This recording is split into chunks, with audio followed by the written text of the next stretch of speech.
Segera download Quran Tadabbur, tafsir dalam genggaman Anda. Bulan Ramadan adalah bulan Al-Quran.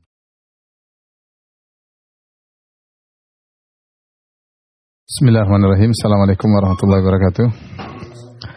Alhamdulillahi ala ihsanih wa syukru lahu ala taufiqihi wa amtinanih. Wa asyhadu an la ilaha illallah wahdahu la syarika lahu ta'ziman li sya'nih.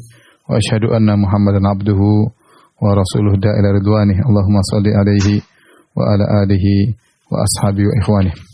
Para mirsa yang dirahmati oleh Allah Subhanahu wa taala, kita pada kesempatan kali ini kita melanjutkan kembali pembahasan yang sudah lama kita liburkan, yaitu tentang Sahih Al-Bukhari, dan kita masuk pada bab ke-61 ya.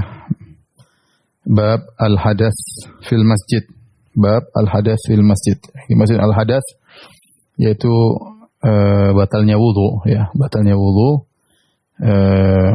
di masjid. Imam Al-Bukhari Abu Abdullah rahimahullah berkata, qala haddatsana Abdullah bin Yusuf qala akhbarana Malik an Abi Zinad an al-A'raj an Abi Hurairah anna Rasulullah sallallahu alaihi wasallam qala, dari Rasulullah sallallahu alaihi wasallam beliau bersabda, al-malaikatu tusalli ala ahadikum ma dama fi musallahu alladhi shalla fihi. Malaikat senantiasa mendoakan kepada salah seorang ya dari kalian selama dia masih dalam musallanya, tempat salatnya yang dia salat di situ.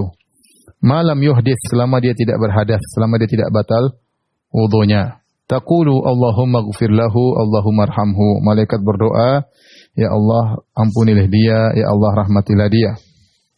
Saya ulangi dari Abu Hurairah radhiyallahu anhu, anna Rasulullah SAW bersabda, al-malaikatu tusalli ala ahadikum. Bahwasanya malaikat mendoakan salah seorang kalian, madama fi musallahu alladhi shalla fi, selama dia masih berada di tempat salatnya. Ya, malam yuhdits, selama dia tidak berhadas. Apa kata malaikat? Bagaimana doa malaikat? Taqul Allahumma ighfir lahu, Allahumma arhamhu. Ya Allah, ampunilah dia dan ya Allah rahmatilah dia, ya. Tapi di sini ada beberapa pembahasan yang perlu kita bahas. Yang pertama, ya, hukum berhadas di masjid. Hukum berhadas di masjid. Adapun hadas, kita tahu hadas yang membatalkan wudu. Hadas ada namanya ghaid ya. Itu buang air besar, BAB ya. Kemudian namanya buang air kecil ya, al-baul. Buang air kecil. Tentu ini semua dilarang. Jadi masalah adalah buang angin. Buang angin. Maka bagaimana hukum buang angin? Ya, ini jelas haram ya. Dengan kesepakatan ulama, berdasarkan dengan kesepakatan ulama.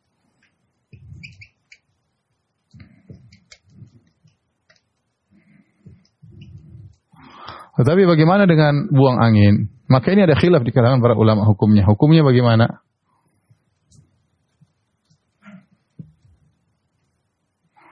Maka ada khilaf. Yang pertama mengatakan hukumnya haram. Yang kedua mengatakan hukumnya makruh. Yang ketiga mengatakan hukumnya mubah. Adapun yang mengatakan haram, apa dalilnya? Dan mereka dalilnya hadis ini. Ini Rasulullah SAW bersabda, al-malaikatu tusalli ala ahadikum ya madama fi musallahu alladhi shalla fihi ma lam yuhdits. Bahwasanya malaikat mendoakan salah seorang dari kalian yang tetap di tempat salatnya selama dia tidak berhadas. Malaikat berdoa, Allahumma ighfir lahu, Allahumma arhamhu. Menunjukkan bahwa kalau ada orang berhadas, maka dia terhalangi. Hadis yang kita bahas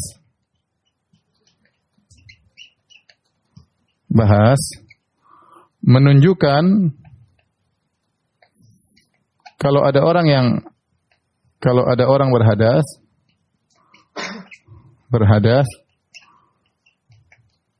buang angin, maka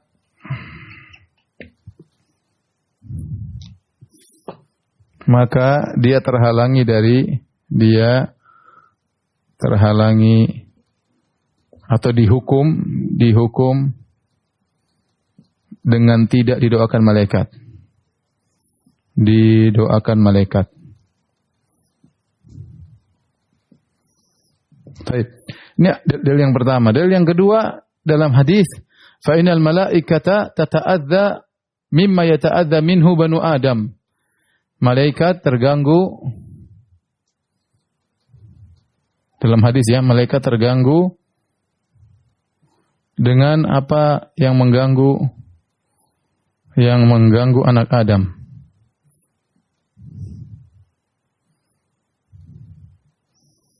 Maksudnya apa? Maksudnya kita aja kalau kita sholat terus kita makan al-basal ya, bawang ya, bawang putih, bawang merah yang menimbulkan bau, kita tidak boleh ke masjid. Kenapa? Mengganggu orang-orang, mengganggu jamaah kita karena mulut kita bau, maka tidak usah ke masjid. Demikian juga malaikat juga terganggu. Nah, kalau makan bawang saja mengganggu orang, tidak ke masjid, dan ini mengganggu, apalagi buang angin. Tentu lebih bau yang keluar dari bawah daripada yang keluar dari atas. Oleh karenanya mereka mengatakan bahwasanya hukumnya haram. Kias ya. Jadi yang kedua ini kias. Kalau bawang saja haram, tidak boleh apalagi kentut ya. Baik, ada yang mengatakan mubah. Dalilnya apa? Dalilnya hadis yang sama, hadis yang kita bahas juga.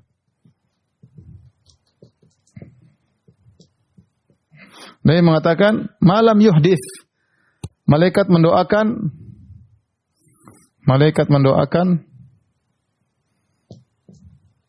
selama tidak berhadas, selama tidak buang angin. Seakan-akan masalah buang angin perkara biasa, ya. Seakan-akan ini menunjukkan adalah hal yang biasa. Buang angin hal yang biasa.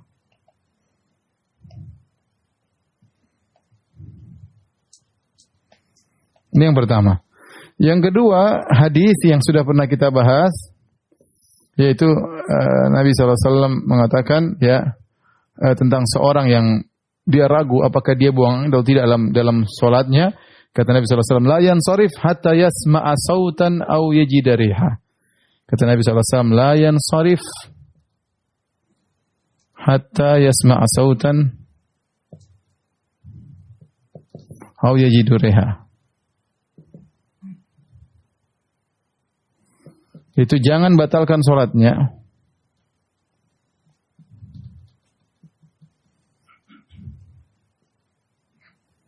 sampai dengar bunyi kentut ya, atau mencium baunya.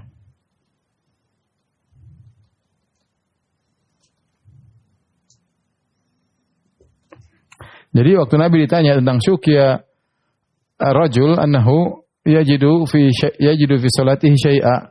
Nabi ditanyakan tentang seorang yang dia ragu-ragu ketika dia dalam salat, seakan-akan dia merasakan dia buang angin. Maka Nabi mengatakan la yansarif hatta yasma' sautan aw yajriha. Jangan dia batalkan salatnya sampai dia dengar dia buang angin atau dia mencium baunya. Jadi hal yang biasa. Nabi tidak mengatakan tidak boleh dia buang angin, tidak boleh. Itu hal yang biasa. Dalil berikutnya, bolehnya itikaf. Bolehnya itikaf. Namanya orang itikaf, dia pasti buang angin, apalagi tidur dan yang lainnya, dia pasti buang angin. Pendapat yang ketiga, yaitu berusaha menggabungkan di antara keduanya. Kata mereka larangan ini semua atau hukumnya makruh, tapi tidak sampai haram. Makruh sampai tidak haram. Wallahu a'lam bishawab.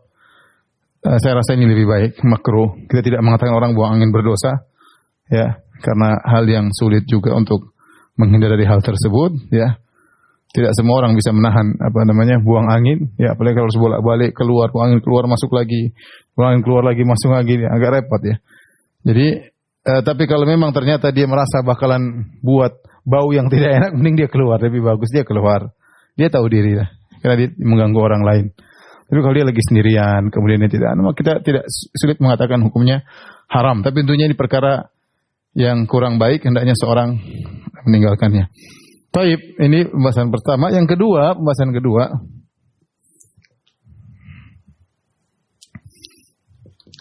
Yang kedua, Nabi mengatakan dalam hadis, ya,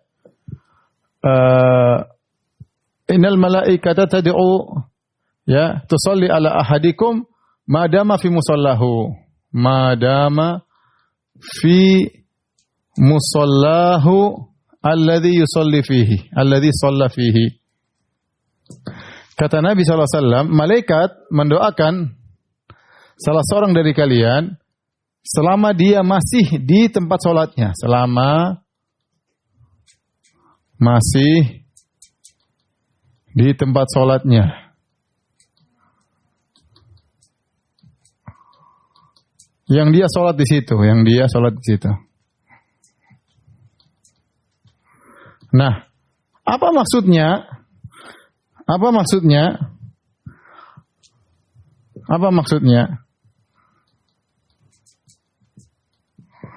Apakah di masjid, meskipun dia pindah-pindah tempat,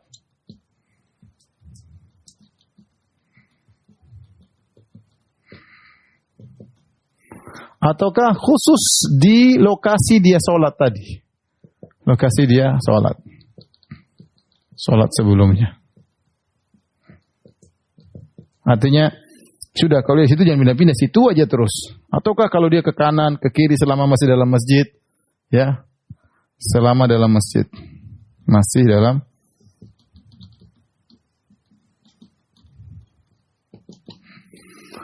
Maka ini ada dua pendapat di kalangan para ulama. Apa yang maksudnya? Apakah dia kalau sudah sholat sudah di situ aja, nggak boleh pindah-pindah karena tadi sholat di situ? Ataukah dia boleh selama dalam masjid, yang penting belum berhadas, berarti dia didoakan oleh malaikat. Allah alam bisawab, pendapat yang diisyaratkan oleh Al-Hafidz Ibnu Hajar dalam Fathul Bari adalah pendapat yang ini. Kenapa dalam riwayat yang lain man tadhara salat mutlak, ya, malaikat akan terus mendoakannya selama dia menunggu salat berikutnya.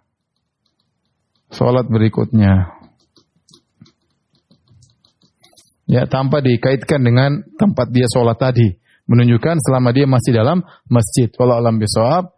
Jadi, jika seorang di antara keutamaan seorang pergi ke masjid, kemudian dia duduk, kemudian dia menunggu sholat berikutnya, misalnya ikut pengajian dari maghrib sampai isya, maka selama dia menunggu sampai sholat berikutnya, malaikat mendoakan dia, Allah maghfirlahu, Allah marhamhu, ya Allah rahmatilah dia, ya Allah ampunilah dia, dan kita sangat berharap doa malaikat, ya, karena malaikat doanya dikabulkan oleh Allah Subhanahu wa taala. Ya, Allah berfirman, "Wala yashfa'una illa liman irtada," dan para malaikat tidak memberi syafaat kecuali yang Allah ridhai.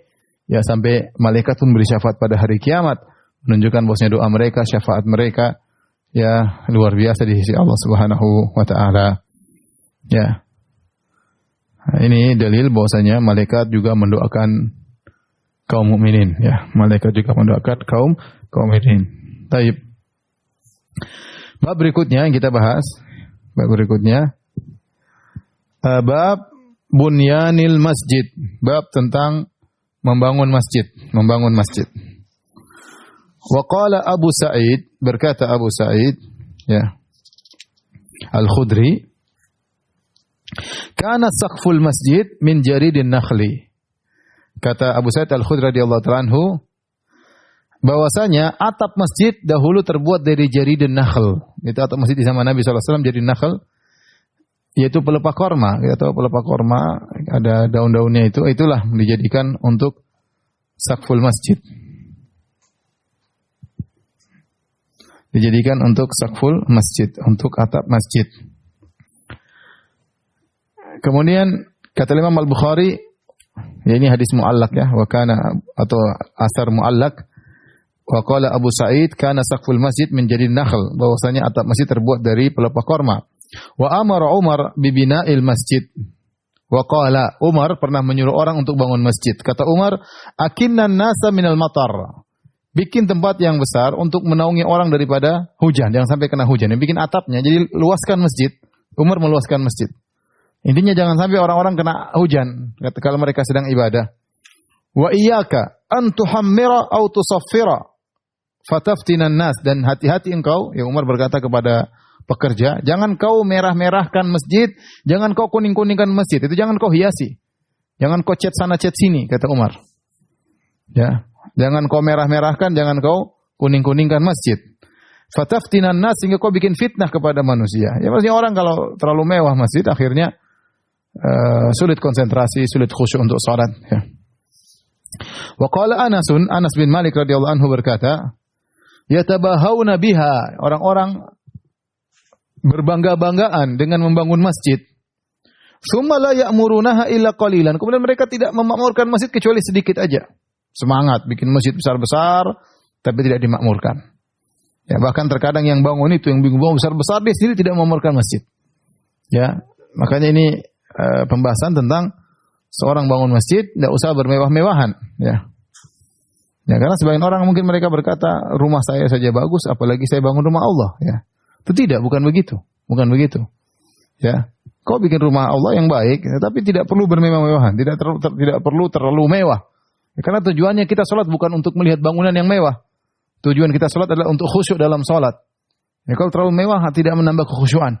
Bermewah kemudian kekhusyuan tidak. Yang penting masjid bersih, nyaman, orang bisa khusyuk, ya. Orang bisa khusyuk.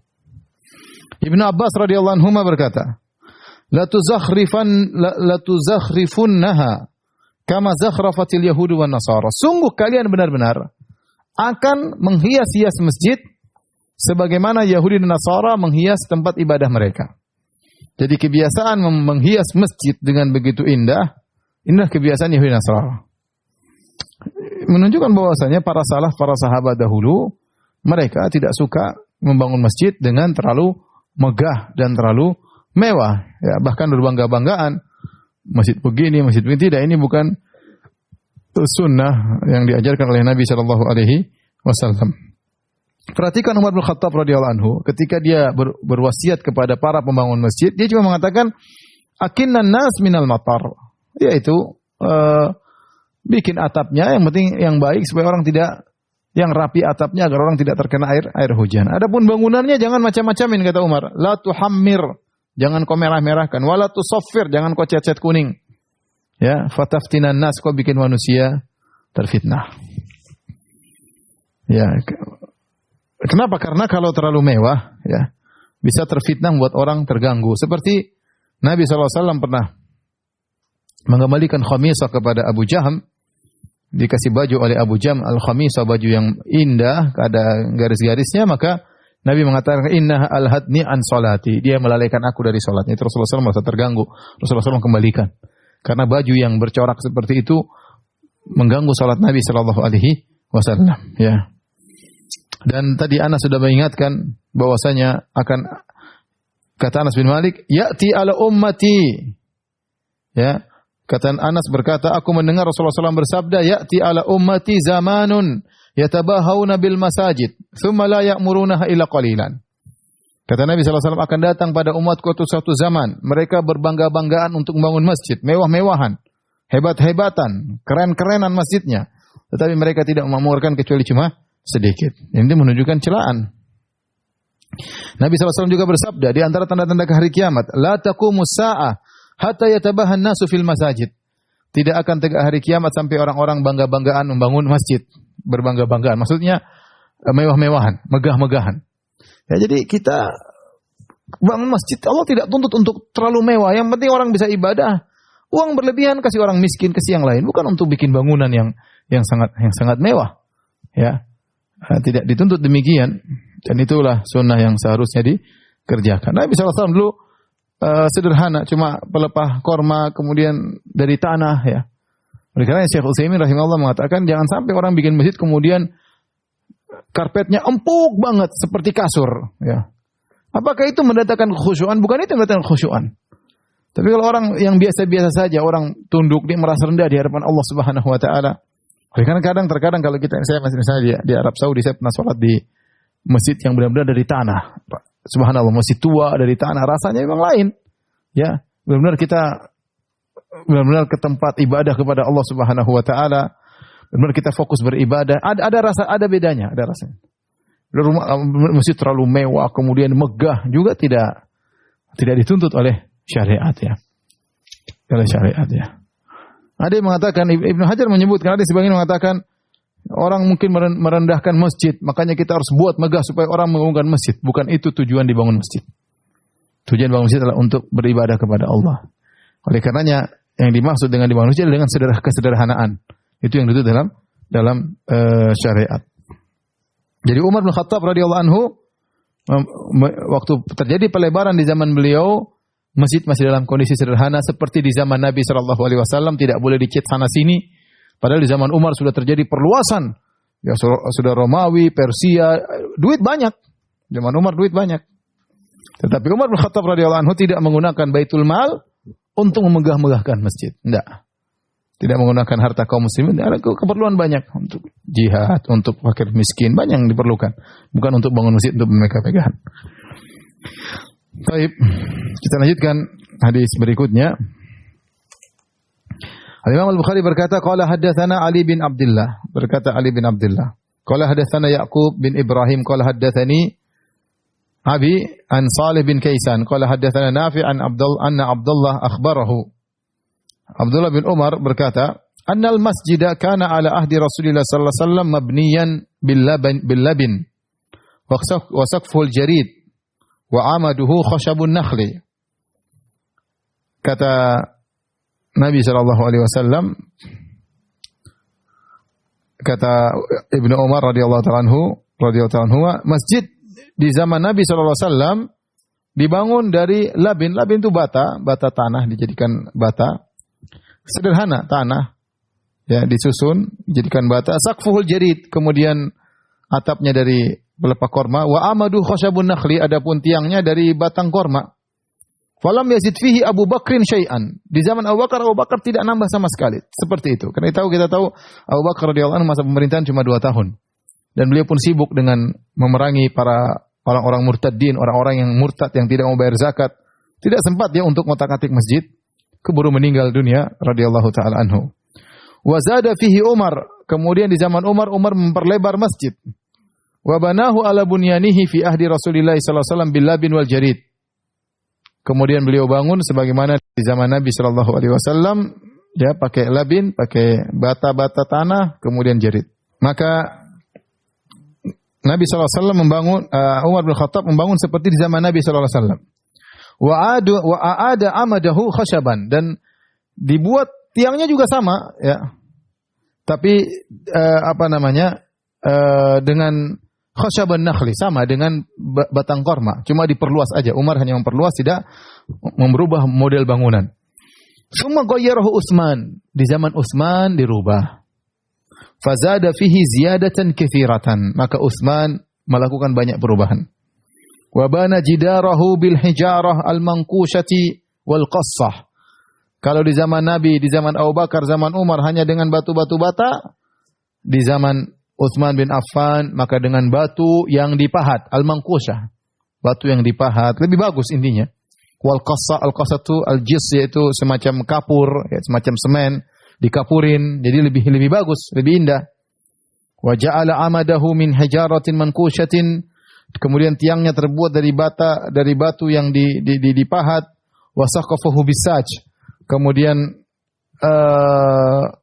atapnya terbuat dari saj. Saj itu adalah kayu yang didatangkan dari India. Jadi Utsman lebih menghias masjid. Tapi masih sederhana. Ya, sederhana. Artinya bukan batu yang dipahat kemudian membuat orang tertarik keluar. Tidak, artinya dia perbagus mungkin lebih kokoh masjid tersebut. Ijtihad Utsman bin Affan radhiyallahu taala anhu, ya. Artinya hadis-hadis ini menunjukkan boleh seorang bangun masjid dengan baik, bukan masjid yang jelek. Masjid yang bagus, yang rapi, yang orang nyaman di dalamnya, tapi tidak harus megah. Tidak harus megah maksud saya. Tidak harus penampilannya terlalu megah, tidak terlalu mewah, enggak. Bukan itu sunnah Nabi sallallahu alaihi wasallam. Ya, secukupnya. Taib, kita lanjutkan hadis berikutnya.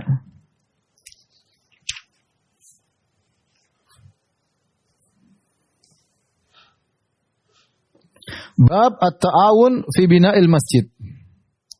Bab tentang bekerja sama dalam membangun masjid. Bekerja sama dalam bangun masjid. Al-Imam Al-Bukhari rahimahullahu taala membawakan firman Allah, "Ma kana lil musyrikin ay ya'muru masajidallahi syahidin ala anfusihim bil kufr." Bukanlah orang musyrikin kebiasaan mereka memakmurkan masjid-masjid Allah sementara mereka mempersaksikan diri mereka dengan kekufuran. Ulaika habitat a'maluhum wa fin narihum khalidun. Ya, mereka adalah orang-orang yang gugur amalan mereka dan mereka kekal dalam neraka.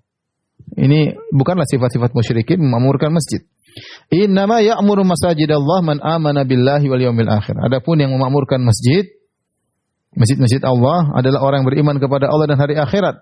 Wa aqamas salata wa ataz zakah, yang mendirikan salat, yang membayar zakat. Wa lam yakhsha illallah, dan tidak takut kecuali hanya kepada Allah. Fa asa ulaika yakunu minal muhtadin, dan semoga mereka termasuk orang-orang yang mendapat hidayah.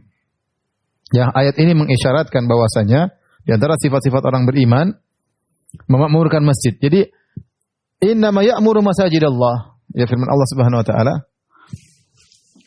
Allah Subhanahu wa taala berfirman, innama ya'muru masajidallah man amana billah wal yaumil akhir wa aqama salata wa ata zakata wa lam yakhsha illallah. Kata Allah, innama ya'muru masajidallahi. Sungguhnya yang memakmurkan masjid adalah orang yang beriman kepada Allah dan hari akhirat, mendirikan membayar zakat dan tidak takut kecuali hanya kepada Allah. Di sini kata Allah, sungguhnya yang memakmurkan masjid.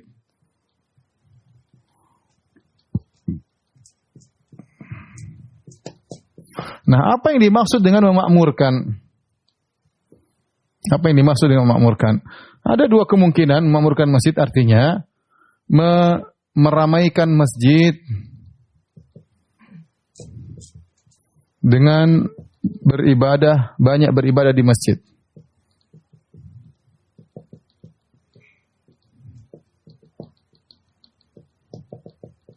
Ini pendapat pertama, maksudnya meramaikan masjid dengan banyak beribadah di masjid, namanya memakmurkan masjid. Pendapat kedua, memakmurkan artinya membangun masjid.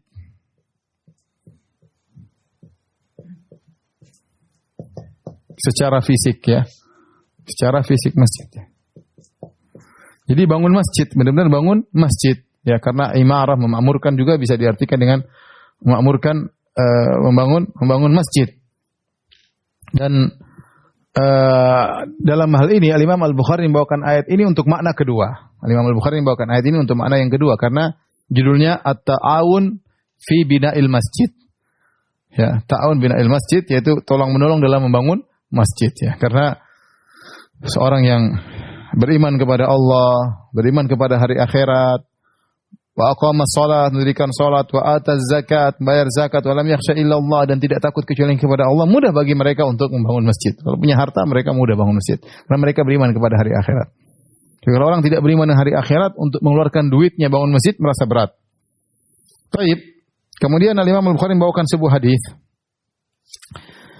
Berkata Al-Imam Al-Bukhari rahimahullah, qala haddatsana Musaddad. Qala haddatsana Abdul Aziz bin Mukhtar. Qala haddatsana Khalid Al-Hadza. An Ikrimah qala li Ibnu Abbas wa li ibnihi Ali. Kata Ikrimah rahimahullahu taala, Ibnu Abbas gurunya, Ibnu Abbas berkata kepadaku dan juga berkata kepada putranya Ali, yaitu Ali bin Abdullah bin Abbas. Intaliqa ila Abi Sa'idin fasma'a min hadithihi. Kata Ibnu Abbas, pergilah engkau wahai Ikrimah dan engkau putraku Ali, pergilah kalian berdua kepada Abu Sa'id Al-Khudri radhiyallahu ta'ala anhu dan dengarkanlah darinya dari hadis-hadis Nabi sallallahu alaihi wasallam. Ini dalil bahwasanya Ibnu Abbas ya, orang yang sangat alim di zamannya ya, termasuk ulamanya para sahabat. ahli tafsirnya para sahabat. Ibnu Abbas yang Nabi pernah berdoa, Allahumma faqihu fid din wa 'allimhu ta'wil. Ya Allah, buatlah dia faqih dalam agama dan ajarkan ta'wil Al-Qur'an. Oleh karena tidak hampir semua ayat dalam Al-Qur'an kita dapati selalu pendapat Ibnu Abbas. Ibnu Abbas. Kalau enggak Ibnu Abbas murid-muridnya. Ya, yang karena mereka semua paham tentang Al-Qur'an. Mujahid atau Ikrimah atau Atha atau yang lainnya, yang mereka semua pakar Al-Qur'an karena gurunya Ibnu Abbas. Itu pun Ibnu Abbas tidak kemudian merasa paling berilmu atau merasa bahwasanya dia menguasai seluruh hadis Nabi sallallahu alaihi wasallam. Dia menyuruh anaknya menuntut ilmu sama kawannya. Pergilah engkau kepada Abu Sa'id Al-Khudri. Ya, bukan berarti Abu Sa'id lebih pintar daripada Ibnu Abbas. Ibnu Abbas mungkin lebih pandai daripada Abu Sa'id. Wallahu alam. Intinya mereka sama-sama orang alim. Tetapi Ibnu Abbas punya adab. Dia mengatakan nuntut ilmu lah sama Abu Sa'id Al-Khudri. Jadi bukan berarti orang ilmu harus sama kita aja. Kita ini terbatas, ilmu kita sangat terbatas. Kemudian kita membatasi orang untuk ilmu sama kita. Kita ini siapa? Ya. Para ulama, para sahabat saja tidak membatasi orang untuk ilmu sama dia. Makanya aneh kalau zaman sekarang ada yang kemudian ta'assub dan fanatik. Sementara yang difanatiki ilmunya sangat terbatas. Ya, tidak pakar usul fikih, tidak pakar bahasa Arab, tidak pakar hadis, tidak kemudian difanatiki sungguh merugikan. Kita saja tidak fanatik kepada Al-Imam Syafi'i rahimahullahu ta'ala, yang alim luar biasa. Kita saja tidak fanatik kepada Imam Ahmad yang hafal 1 juta hadis dan faqih. Ya, Imam Ahmad faqih dan muhaddis. Kita tidak ta'assub, tidak fanatik kepada Imam Ahmad. Kita saja tidak fanatik kepada Abu Hanifah yang dipuji habis oleh para ulama kecerdasannya. Ya. Kita tidak ta'assub kepada Imam Malik rahimahullahu ta'ala. Kemudian kita ta'assub kepada orang-orang zaman sekarang, kepada ulama zaman sekarang, ya tentu sangat merugikan. Kita saja tidak ta'assub kepada para ulama yang kita belajar dari mereka di Madinah misalnya. Kemudian kita mau ta'assub sama ustaz-ustaz Indonesia. Maka ini perkara yang konyol dan memalukan. Konyol dan memalukan. Maka lihatlah bagaimana Ibnu Abbas radhiyallahu taala anhuma menyuruh putranya, anaknya sendiri suruh belajar sama sahabat yang lain. Muridnya suruh belajar sama sahabat yang lain. Tidak mengatakan sudah belajar sama saya saja, yang lain enggak perlu. Ini enggak benar. Ya, Anda siapa? Anda sadar atau tidak kalau Anda itu bahlul? Suruh orang belajar sama Anda. Ya. Tahu diri, seorang tahu diri, ya. Taib. Kemudian kata Ibn Abbas radhiyallahu taala anhuma, "Intaliqa ila Abi Sa'id fasma'a min hadithihi." Pergilah kalian berdua kepada Abu Sa'id Al-Khudri dan dengarkanlah dari hadisnya Abu Sa'id Al-Khudri. Fantalaqna, kami pun berjalan menuju Abu Sa'id Al-Khudri, fa idza huwa fi ha'itin yuslihuhu. Tiba-tiba Abu Sa'id Al-Khudri sedang berada di kebunnya, sedang dia perbaiki kebunnya, ada melakukan kegiatan di situ. Kemudian kami pun masuk ke dalam kebunnya bertemu Abu Sa'id, fa akhadha rida'ahu fahtaba. Maka dia pun tadinya mungkin dia tidak pakai rida, cuma mungkin izar, kemudian mungkin ngurus kebun-kebunnya. Begitu tahu 2 orang datang, maka dia pun mengambil ridanya. Karena dia ingin menyampaikan hadis. Fahtaba, kemudian dia pun ihtiba itu mengangkat kedua lutut, ditempelkan ke perut, kemudian dipegang begini. Ya, itu namanya ihtiba.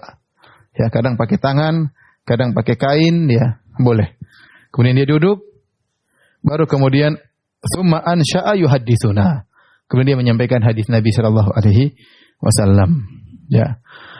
Hadis sampaikan hatta ala dzikri bina'il masjid. Dia sampaikan sampai pada pembahasan pembangunan masjid. Masjid Nabawi. Cerita dia. Faqala, kemudian dia cerita. Kunna nahmilu labinatan. Kami waktu bangun masjid Nabawi, kami angkat satu bata. Sebenarnya batanya besar-besar, ya. Diangkat satu bata. Wa Ammar labinataini. Adapun Ammar bin Yasir radhiyallahu taala anhuma mengangkat 2 bata. Fara'ahu Nabi sallallahu alaihi wasallam, maka Nabi pun melihat Ammar mengangkat 2 bata. Fayanfudhu turaba anhu, maka Nabi pun menghilangkan pasir atau tanah dari tubuh Ammar yang mungkin penuh dengan tanah karena mengangkat 2 bata. Kemudian beliau berkata, "Wahai Ammar, ya, menyedihkan engkau wahai Ammar. Yad'uhum ilal jannati wa yad'unahu ilan nar." Menyedihkan si Ammar bin Yasir. Dia menyuruh mereka kepada surga sementara mereka menyuruhnya kepada neraka Jahannam. Qala yaqulu Ammar, a'udzu billahi minal fitan. Amr waktu mendengar perkataan Nabi, dia berkata, aku berlindung kepada Allah dari fitnah. Baik, ini dalil menjelaskan bahwasanya para sahabat dahulu mereka bekerja sama dalam bangun Masjid Nabawi. Subhanallah, mereka bangun Masjid Nabawi. Kerjasama, pahala mereka luar biasa. Terbangunlah Masjid Nabawi. Kemudian Masjid Nabawi dipugar sampai sekarang mereka tetap dapat pahala karena mereka yang bangun pertama kali. Ya gara-gara mereka pernah bangun pertama kali menyebabkan orang membangun berikutnya. Sehingga Allah menjelaskan kalau ada masjid sudah dibangun, kemudian dipugar, harus dihancurkan untuk diperluas, diperlebar, ya. Tidak mungkin lagi bertahan dengan bangunan lama, tetap yang bangun yang pertama pahala ngalir terus. Kenapa? Dia menyebabkan orang-orang kedua untuk bangun berikutnya. Ya. Bayangkan betapa banyak pahala didapatkan oleh para sahabat. Sekarang Masjid Nabawi berapa orang sholat tiap hari? Banyak sekali ya. Oleh karenanya mereka dahulu para sahabat bekerja sama tatkala membangun Masjid Nabawi. Dan Ammar semangat, dia bahkan dua batu. Dalam riwayat yang lain Rasulullah SAW berkata, "Taqtuluhu al-fi'atul baghiyah." Ya, bahwasanya Ammar itu dibunuh oleh kelompok yang membangkang. Ya, ini mengisahkan tentang peristiwa perang Siffin, yaitu peperangan antara Ali bin Abi Thalib melawan Muawiyah, kubu Muawiyah. Secara sederhananya, bahwasanya Utsman bin Affan radhiyallahu anhu dibunuh oleh orang-orang zalim, dimasukin rumahnya kemudian dibunuh. Tewaslah Utsman bin Affan radhiyallahu anhu, ya, lelaki yang luar biasa, yang hebat. Beliau adalah mantu Nabi sallallahu alaihi wasallam, dijamin surga oleh Nabi sallallahu alaihi wasallam, yang malaikat malu kepada Utsman radhiyallahu taala anhu karena begitu tinggi akhlaknya. Artinya begitu dia meninggal, Muawiyah termasuk keluarga Utsman menuntut darah Utsman bin Affan. Begitu Utsman meninggal, maka yang jadi khalifah adalah Ali bin Abi Thalib. Orang keempat yang terbaik setelah Abu Bakar, Umar dan Utsman, kemudian Ali bin Abi Thalib radhiyallahu taala anhu. Maka akhirnya Ali bin Abi Thalib punya ijtihad. Dia ingin stabilitas kembali dulu. Itu semua orang harus berbaiat kepada dia dahulu. Semua sudah stabil, baru kemudian dia menangkapi para pembunuh Utsman. Tetapi Muawiyah menuntut, kami tidak akan membaiat engkau wahai Ali kecuali setelah pembunuh Utsman ditangkapin dulu. Ya. Dalam hal ini yang lebih dekat kepada kebenaran adalah Ali bin Abi Thalib. Ya, karena ijtihad Ali lebih benar. Seandainya Ali bin Abi Thalib nangkapin para pembunuh Utsman, maka akan terjadi kehebohan luar biasa. Karena yang bunuh Utsman dari banyak kabilah. Akan terjadi perang saudara yang berkelanjutan. Ini berbahaya bagi negara tatkala itu. Maka ijtihad Ali benar. Sudah stabilitas aman dulu, baru tangkapin satu persatu. Namun Muawiyah mengatakan tidak. Kami yang menguasai darahnya Utsman, maka kami tuntut para pembunuh Utsman sebelum kami berbaiat. Akhirnya terjadi apa yang terjadi. Nah, Ammar bin Yasir radhiyallahu anhu berada di kubunya Ali bin Abi Thalib. Kemudian dia dibunuh oleh kubunya Muawiyah. Ya. Makanya dia mengatakan taqtuluhu al-fi'atul baghiyah. Dia dibunuh oleh kelompok yang membangkang. Dan benar bahwasanya kelompoknya Muawiyah adalah kelompok bugot tatkala itu ya. Mereka salah ya, karena pemimpin yang sah adalah Ali bin Abi Thalib radhiyallahu taala. Tapi kita katakan mereka berijtihad. Ya, Nabi muji Muawiyah, kemudian juga Hasan akhirnya setelah Ali bin Abi Thalib meninggal dunia, Hasan pun mengalah, menyerahkan tabu kepemimpinan kepada Muawiyah sehingga tahun tersebut disebut dengan Amul Jamaah, tahun persatuan. Intinya yang lebih condong, yang lebih benar adalah kubu Ali bin Abi Thalib radhiyallahu taala anhu, dan semoga Allah meridai para sahabat seluruhnya. Baik. Kita lanjutkan bab berikutnya. Bab al-isti'anah bin najjar was sunna' fi a'wadil mimbari wal masjid. Bab tentang meminta pertolongan kepada najjar, tukang kayu, was sunna', tukang bikin, tukang bata dan semisalnya, ya, atau ahli tukang, ya, untuk membangun tiang-tiang atau kayu-kayu mimbar dan masjid. Boleh enggak? Boleh jawabannya. Al-Imam Al-Bukhari berkata, qala haddatsana Qutaibah, qala haddatsana Abdul Aziz bin Abi Hazim, an Sahal, qala ba'atha Rasulullah sallallahu alaihi wasallam ila imra'atin. Dari Sahal radhiyallahu anhu, beliau berkata, Rasulullah SAW mengirim utusan kepada seorang wanita. Kemudian Rasulullah SAW berkata, muri gulamaki an-najjara ya'malu li a'wadan ajlisu alaihinna. Perintahkanlah kepada budakmu, wahai sang wanita, yang budakmu adalah tukang kayu, untuk membuatkan kepadaku tiang-tiang, yaitu mimbar yang bisa aku duduk di atasnya, di atas tiang-tiang mimbar tersebut. Jadi Nabi menyuruh seorang wanita untuk perintahkan budaknya yang ahli tukang kayu, ya, untuk membangunkan mimbar buat Nabi sallallahu alaihi wasallam. Ini menunjukkan boleh kita minta tolong orang untuk bangun yang berkaitan dengan masjid, enggak ada masalah. Jadi bangun masjid, kita minta tolong, ada yang bangun, ada yang mau nyumbang bikin masjid, enggak ada masalah. Dalam riwayat yang lain, tapi dalam hadis Jabir bin Abdullah, Imam Bukhari berkata, qala haddatsana Khallad, qala haddatsana Abdul Wahid bin Aiman an abihi an Jabir anna imra'atan qalat, ada seorang wanita datang kepada Nabi sallallahu alaihi wasallam dan berkata, "Ya Rasulullah, ala aj'alu laka syai'an taqudu alaihi?" Ya Rasulullah, maukah aku buatkan bagi engkau sesuatu yang kau duduk di atasnya? Ya, jadi Rasulullah SAW kalau khutbah berdiri, kalau lagi ceramah mungkin duduk, ya, mimbar itu tidak harus berdiri, bisa juga duduk. Ya. Jadi maukah aku buatkan engkau sesuatu semacam kursi yang bisa aku duduk di atasnya? Fa inna li ghulaman najjaran. Kenapa ya Rasulullah? Karena saya punya budak yang dia tukang kayu. Kata Nabi, in syi'ti fa amilatil mimbar. Kalau kau mau bangunkan. Akhirnya perempuan ini bikinkan mimbar buat Nabi sallallahu alaihi wasallam. Ini juga dalil bahwasanya seorang kalau ingin melakukan kebaikan, dia nawarkan dirinya, enggak ada masalah. Ada keperluan masjid apa, dia lihat, dia tafaqqat, dia cek-cek masjid ini kurangnya apa. Ya akhi, kita membantu agar masjid makmur, agar masjid berjalan diisi dengan hamba-hamba yang beribadah kepada Allah Subhanahu wa taala. Berkaitan masjid, kita perhatikan apakah WC-nya sudah benar, apakah sound systemnya sudah benar, apakah karpetnya sudah bersih, ya, apa yang perlu diperbaiki, kalau perlu diperlebar. Ibadah yang sangat luar biasa. Lihat tuh wanita ini datang, dia cari pahala, dia pengen Rasulullah, mimbar untuk kau duduk, mungkin nyaman untuk sampaikan ceramah. Ya, dia mengatakan, syi'ti, kalau kau mau, silahkan. Ternyata Nabi kemudian tertarik. Nabi akhirnya mengirim seorang untuk meminta kepada wanita tersebut, sebagaimana di riwayat yang pertama, muri gulamaki an-najjar. Perintahkanlah budakmu yang tukang kayu tersebut, ya'malu li a'wadan ajlisu alaihinna, agar dia buatkan tiang-tiang untuk dijadikan mimbar, bisa duduk di atasnya. Akhirnya dibuatlah mimbar buat Nabi sallallahu alaihi wasallam.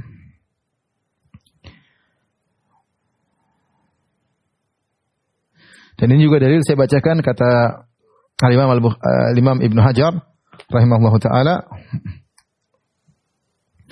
Wa fil hadis, dalam hadis ini, qabulil badli idza kana bi ghairi su'alin. Qabulil badli idza kana bi ghairi su'alin. Tidak mengapa kalau ada orang kasih sesuatu tanpa kita minta dia kasih, enggak apa-apa, kita terima. Sebagaimana wanita ini memberikan kepada Nabi sallallahu alaihi wasallam mimbar agar Nabi bisa duduk di atasnya, Nabi tidak minta hal tersebut. Maka dia tawarkan, Nabi terima, dan ini tidak ada masalah. Wastinjazul wa'di mimman yu'lamu minhul ijabah. Dan tidak mengapa kita minta janjinya. Kalau ada orang, jadi orang janjikan kepada kita misalnya, wahai fulan, atau dia bilang, Ustadz, nanti insya Allah saya akan kirim